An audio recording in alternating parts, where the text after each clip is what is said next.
Well, welcome everyone to a regular meeting of the Urbana Community Development Commission. This is our regular meeting for the month of June. And I'll now call the meeting to order. We're now in order. And next we'll have roll call. Fred Cobb, Here. Brian Cunningham, Lauren Carplus, Janice Bankston. Here. Ann Hines Silvis, Chris Diana. Here. Jerry Moreland, Here. Elizabeth Searing. Here. We have a quorum. Thank you. Okay, next we will go over the minutes from the May meeting. So we'll take a minute or so to review those minutes, after which I will entertain a motion for approval or corrections.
Okay, if everybody's had time to review, I'll entertain a motion for approval of the minutes. Someone like to make a motion? So moved. Okay, we have a motion to approve the meeting minutes for May 27, 2015 as written. Is there a second? Second. Okay, we have a motion and a second to approve the May 27th, 2015 regular meeting minutes as written. Any further questions or comments? If not, all in favor say aye. Aye. Any opposed, no. Ayes have it, the motion carries. Okay, next, petitions and communications. Do we have any written communications? No, we don't. Okay. Audience participation. We have someone in the audience, but you're here in connection to one of our agenda items, right? Yes, sir. Okay. So we'll proceed to staff report. Okay. You have a copy of the staff report that was in your packet. You'll see regarding under HUD activity, we received an email from HUD regarding the review of our consolidated plan and our annual action plan. So we have been working on adding the clarifications as well as some documents that we needed to revise. So we've been working on those, and we'll be submitting tomorrow our revisions and our clarifications. So that's a lot of information that we had to go through, and have been dealing with HUD and getting questions and things answered. So that's good that we will have that. And then once it's approved, then we'll be starting environmental reviews, which we've kind of put off because of staff down. Plus, next week, HUD is sponsoring a training for environmental review process, and it's a region-wide in major cities throughout the region. And myself and Sheila Dodd from Habitat we're going to Indianapolis. And it's a 3-day training, and they're also going to talk about the new HEROES system, which is part of IDIS. They're moving everything toward electronic, so we'll be learning that new system process. And then you can see other things that I have been working on, as well as our community development associate. We have a temporary associate. At this point, he was a planning intern who graduated, and he has now stepped in to help us, which is great. He is very good, and he's familiar with some of the things that we do anyway, because last fall when he stepped in as a planning intern, he also helped us with things. So he's very good, and so he's been very helpful. And then you can see under Housing Rehab Coordinator projects that Randy is doing, and then other activities of meetings and things that we've attended. And then I wanted to let you know, as far as filling positions, that as of, I think it was last Friday, we posted internally the job applications. We decided to kind of revamp and reorganize the division. Instead of having one person per grant, what we're doing is we're going to split it into more, having a staff person that will do the financial, because there is a lot of financial that now we have to do, because we have to review, being the lead entity for the home consortium, we now have to start reviewing Champaign and the county, and that's just a lot of work, in addition to being programmatic. So we're going to have a financial person, then we're going to have a programmatic who will work with all the grants and make sure that the monitoring and grant agreements and not financial. So we'll see how this works. So Jenna had kind of recommended it, and we talked with our financial department, and the grants compliance specialist is what the title will be. We'll also work with the auditors too. So because there's a lot that we have to do with the auditors too. So hopefully this will be good. July 1st is the closing date internally, and then we'll see if we have any qualified candidates, and if not, then we will start posting it externally.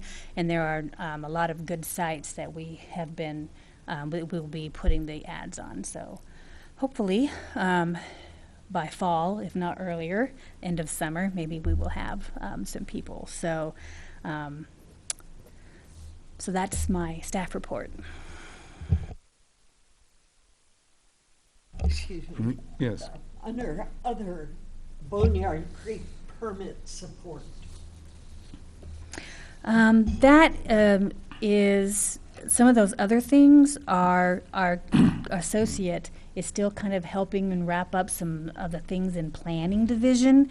And so these were things that he was helping the planning. So like Kerr Avenue, they did some rezoning of it to make it compatible and cohesive to the other zoning on the other properties that were like right next door. So Boneyard, I'm not quite sure what that was, but those other duties were more of like the planning things that our associate was wrapping up for the planning division. Okay. Any other questions I on have- staff report? I have a quick question. Just under other meetings attended, I noticed senior task force on there, and I had seen Randy at a special, well, it was their regular meeting, but it had a special focus. Is that the one, or is that something that people attend regularly?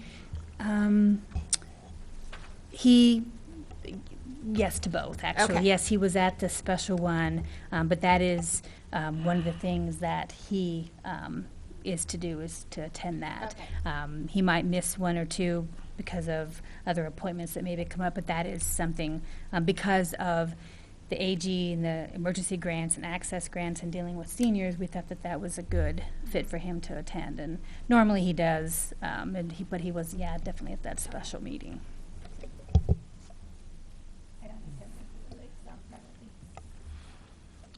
Okay. Anything else for staff report? If not, we'll move on.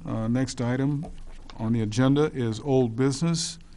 Does anyone, we don't have any items under old business. Does anyone have any old business? If not, we'll go on to new business. Okay, under new business, we have our item for the evening, which is a resolution approving a supportive housing program subrecipient agreement with Courage Connection, formerly the Center for Women in Transition, fiscal year 2015-2016. Okay, would you like to go over that real quick? Sure. I'll Kim? talk a little bit about that, and then I will have Isak Griffiths, who is the executive director, give a little update about the agency and who they've served and numbers and that stuff. So, yes, on the agenda for this evening is the subrecipient agreement with Courage Connection. As you can see, the issue is whether, for you to forward the agreement to the Urbana City Council with a recommendation for approval. And you can see the background here is that we've had this supportive housing program grant since fiscal year 1995, 1996. And then there were 3 agencies that were initially under that grant. And then Center for Women in Transition and Women's Fund then merged, and then Salvation Army decided to did not receive funding, and they also decided to go in a different direction with their transitional housing. So we decided that worked with Courage Connection to continue to administer this program. I believe we are starting in the 20th year, so we figured it was easier to just remain as administrator and work with Courage Connection, and then after the 20 years over, then decide what we'll do next. So, as you can see, this is through the NOFA, through the Continuum of Care. So last October is when we submitted an application, and then in January we received a notice from HUD that the application had been approved and that we had to meet certain conditions before we would get the grant agreement, which we did then received and executed on May 29th. So we are required by HUD to do subrecipient agreements, and so that is why this agreement is before you. And you can see fiscal impacts, that there is no direct fiscal impact on the city general fund because this funding comes from HUD. And we do get some administration for this, and then it also talks about the programmatic impacts, and that it keeping with our goals and strategies outlined in our consolidated plan by providing support for existing agencies that deliver services to homeless individuals and families. So then the options are that you can forward this agreement or with changes or not. So that's it in a nutshell. Okay.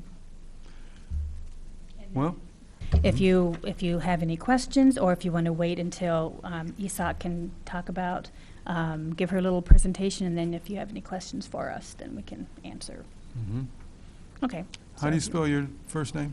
My name is Isak. It's spelled I-S-A-K. My last name is Griffiths with an S. Okay. I've been in the community for almost 20 years. I came here in the late 90s when I completed my military service, and I've been here ever since. It's very much home, and it's really an honor to serve in the capacity that I do at Courage Connection. And so I want to thank you for the opportunity to come and tell you a little bit about what we do and what we're able to do with your support. It's actually really exciting, all the things that we're able to do with the community, for the community. We essentially have 4 major programs. We work with men and women who are fleeing a domestic violence situation. We're able to provide emergency shelter for the women. We work with community partners for men who are in a difficult situation. But we also provide assistance with helping them navigate the legal system, as well as provide counseling to help them determine for themselves what's the best way to move forward and how they can do that successfully. We also have transitional housing in both Champaign and Urbana. And the transitional housing is largely for women who are, again, coming from a domestic violence situation, although not all of our clients are. We have women in residence with children up to 18 years of age. And we also provide affordable housing and rental assistance, as well as job training through the store at the Connection store at Lincoln Square Mall. All of our residents, for example, are able to go to the store and make sure that they have at least a week's worth of clothing for themselves, for their children. When their children grow to the next size, they come back in more clothes, shoes, winter coats. We try really hard to make sure that our clients or that our residents are able to have what they need to start rebuilding their lives. In terms of what you're able to provide the community, it's really inspiring.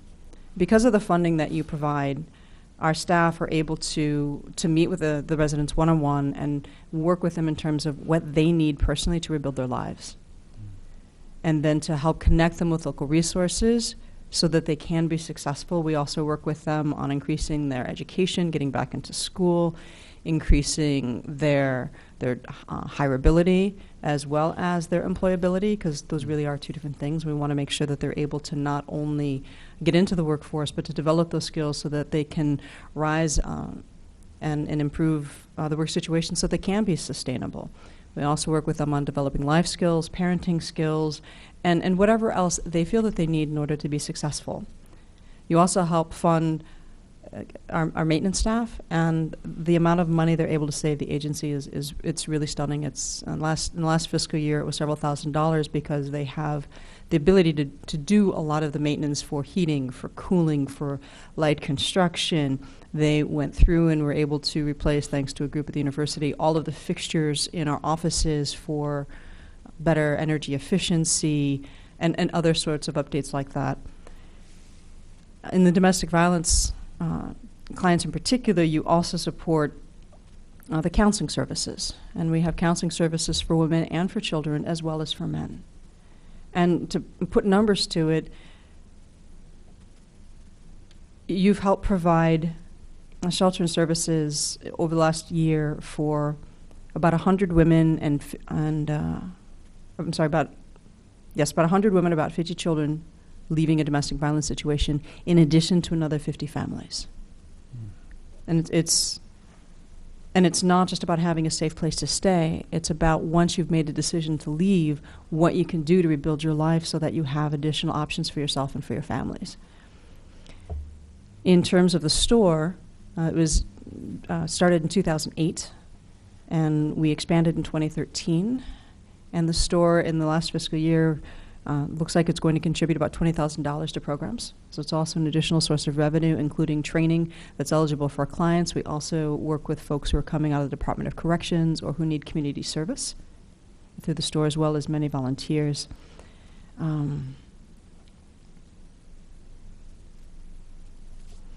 Some of the things that are new in the agency, we've been working on developing our board, and we're one of 3 agencies that was recently selected by the Community Foundation to actively work on board development and board training.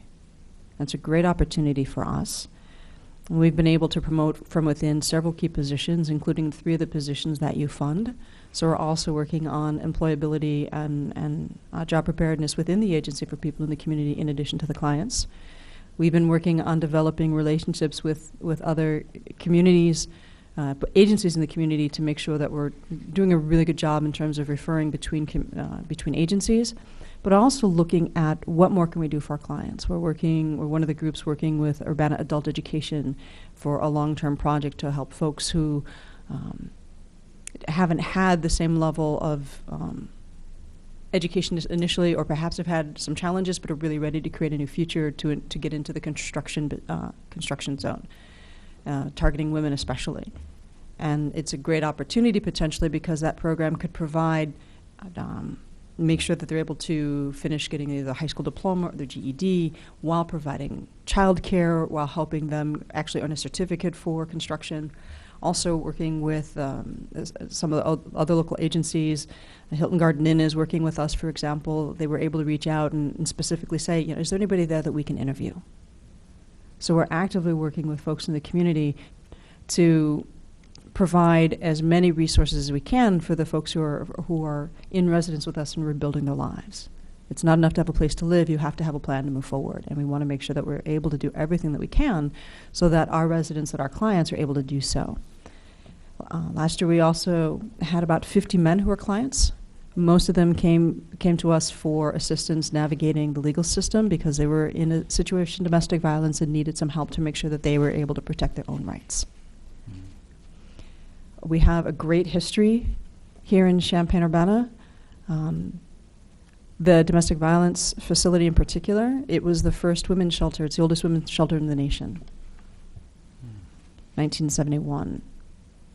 The Center for Women in Transition, that part of the program is now 30 years old. And you've helped us be able to build and provide opportunities for literally thousands of families. And once again, Urbana is becoming a leader again in the domestic violence in the community fighting against domestic violence.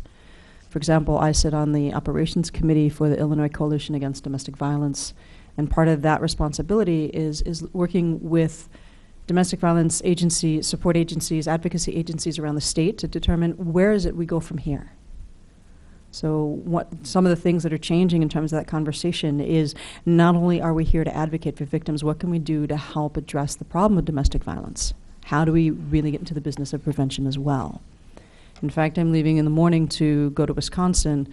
I'll be going to a conference of domestic violence advocates, and I'll be representing the state of Illinois at this conference. I'll bring the learnings from that conference back to the state of Illinois and to share with not only my agency, with agencies around the state. So it's really exciting that once again we're becoming a leader in this conversation, and I think there's tremendous potential.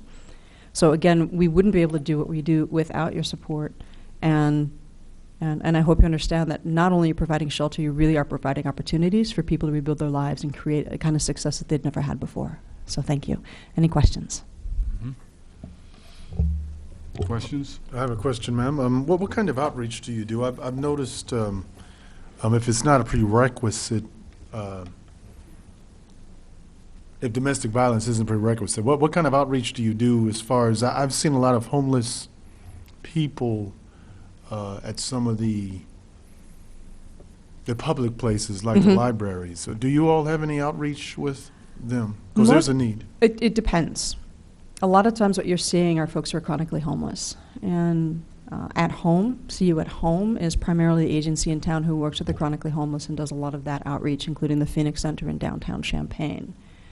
Unfortunately, women, especially women with children who are homeless, tend to not be visible because if they're recognized as being homeless, they're at risk of losing their children. So our primary target audience, in fact, are not the folks that you see on the street. Those folks are their primary outreach is done by At Home or the Salvation Army. Our outreach is largely in the community. Even on the homeless services side, a lot of our residents are victims of domestic violence. And so a lot of the outreach that we do is in terms of educating people to know what their rights really are. So, for example, we have a lot of folks in our community who are coming from other cultures where domestic violence is a legal right. And they have no idea that here in the United States, it's actually legal. In fact, Illinois was the first state in the union to recognize that domestic violence is and should be illegal. We're starting to do outreach at some of the schools. We'll be doing a lot more of that this fall.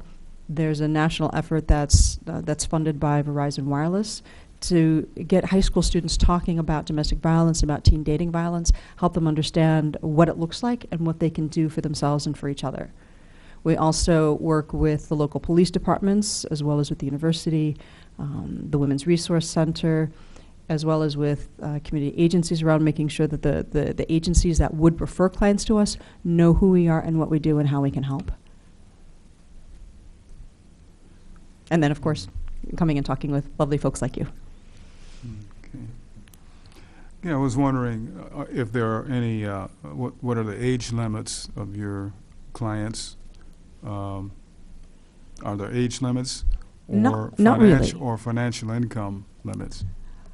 For domestic violence, there is not a financial requirement. If you're fleeing a domestic violence situation, the chances are that you've exhausted a lot of the resources in your life. And it doesn't matter whether you make $15,000 a year, $50,000 a year or more. If you're fleeing, you need a place to stay right now that's safe. In terms of transitional housing, those folks are more traditionally homeless where they really don't have a safe place to stay. So when you come to us for emergency shelter, part of what we do is for the first 30, 45 days, what is your plan for when this time is done? Helping people rebuild those connections in their life to make sure that they do have other alternatives. In terms of ages, basically you have to be an adult. So we recently had someone who was a 16-year-old mother with a small child in the state of Illinois. If you're a parent, you're essentially an emancipated adult. We've had clients who are senior citizens. Unfortunately, domestic violence doesn't have age limits, and so neither do we. In terms of housing, same thing. We basically have to be an adult with or without children. But your children, we can only take children as dependents who are 18 and under. I Yes. guess I have another question. Okay. Would you consider places like the library? Because I don't know. I would imagine, I'm sure for a lot of homeless people, and even perhaps individuals or victims of domestic violence may see the library as a safe haven for, say, a mother and their child in the course of a day or in the evening. Would you consider outreach? I mean, just to get information to those facilities? Absolutely. That they could be available to the public for those that may be. Absolutely. Because I would imagine, victims of domestic violence aren't really wanting to, as you say, the word to be out. But if the information is available to them at such places as the libraries, I mean, I'm sure that would be, Yeah, absolutely. positive. And we do take brochures. We do talk with folks around town. We try to do everything we can to make sure that folks know that we're here. Unfortunately, we can't walk up to someone and say, hi, are you in need of our services? I think for a long time,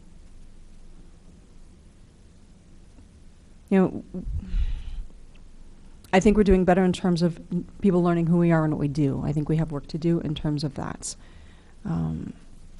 But we're definitely open to those kinds of suggestions. When we are taking brochures around, when we are hanging up little flyers, we've started doing things like around town, those little just print a sheet and you can get little phone numbers that you can tear off. So we've actually started doing some of those and some in sort of more public spaces. So it's really easy for somebody to just go and take something and leave without somebody knowing why they were there. And the library and other such places in the community are really great opportunities to do that. Okay. Anyone else? Questions? Okay, thank you very much. Well, again, thank you for the opportunity to be here, and thank you so much for your support, and thank you, Kelly. You're very clear. Thank you. Okay, we have this resolution, and we need to, let's see, we have three options as normal. To forward the resolution approving the agreement with Courage Connections to the City Council with a recommendation for approval. We can forward the resolution approving the agreement with some suggesting changes, or we cannot recommend, we can recommend that it not be approved. So with that, I'll entertain a motion.